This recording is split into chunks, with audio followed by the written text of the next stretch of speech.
আমরা আজকে আসছি উলুবাড়ি ইস্কন মন্দিরে, মামা মামির অ্যানিভার্সারি আজকে। এই যে মামা মামি উপরে যাচ্ছে, আমরা এখন যাবো ভিতর দিকে। চারদিকটা দেখো কি সুন্দর। ইস্কন মন্দিরে সন্ধ্যার সময় যে আরতিটা হয় এটা তো বেশ ভালো লাগে শুনতে। তো আজকে আমরা অল্প আগে এসেছি, সন্ধ্যার আগে। এই যে বিড়াল, একটা কালো বিড়াল এই যে আমরা এখন ভিতরটাতে যাচ্ছি মন্দিরে।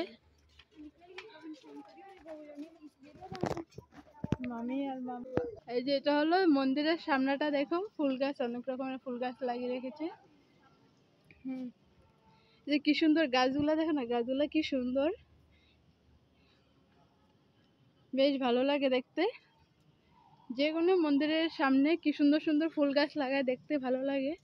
তো অন্যদিন সন্ধ্যার সময় আসি, চারদিকটা ঘুরে দেখতে পারি না, তো আজকে আসলাম অল্প বেলা থাকতেই, চারদিকটা পুরো ঘুরে ঘুরে দেখবো। এই যে এটা হলো মন্দিরের সাইডটা, সাইডে দেখো ঝড় তুফান দিয়েছিল তাই নোংরা হয়েছে, পরিষ্কার করছে।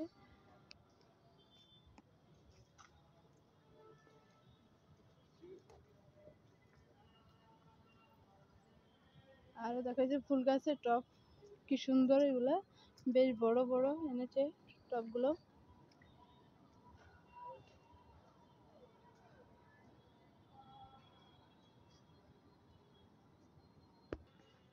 এই যে আরো এদিকে আছে গাছ, তো আজকে বেলা আছে তাই দেখতে পাচ্ছি ঘুরে ঘুরে, দেখো দেখে ভালো লাগছে। আরো পরিষ্কার থাকে, কিন্তু ঝড় তুফান দিয়েছে বলে নোংরা হয়ে আছে, তাও ওরা পরিষ্কার করছে। এদিকে অনেক ফুল গাছ আছে।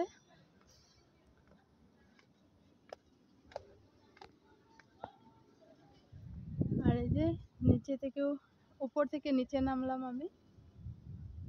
আর যে দিকে আছে আরো ফুল গাছ, এগুলো কি সুন্দর মন্দিরটা। মন্দিরে আসলে আমার ভালো লাগে বেশ, অনেক কয়বার এসেছি, কিন্তু সব দিন সন্ধ্যার টাইমে এসেছি, আরতি শুনেছি, কিন্তু চারদিকটা ঘুরে দেখতে পারিনি কোনোদিন।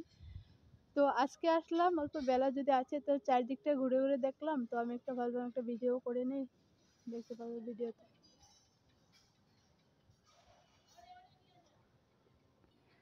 এটা হলো মাতৃ মন্দিরের সামনেটা, তো আমরা এখন যাচ্ছি মাতৃ মন্দিরটায়। কি সুন্দর ফুল পড়ে আছে দেখো।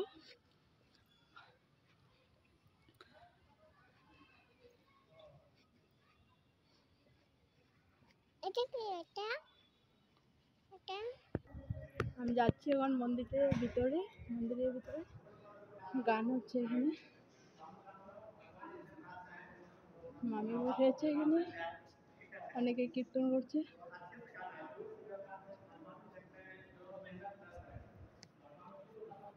এখানে অনেক প্রদীপ ধরানো, প্রদীপ রেখেছে ধরানোর জন্য।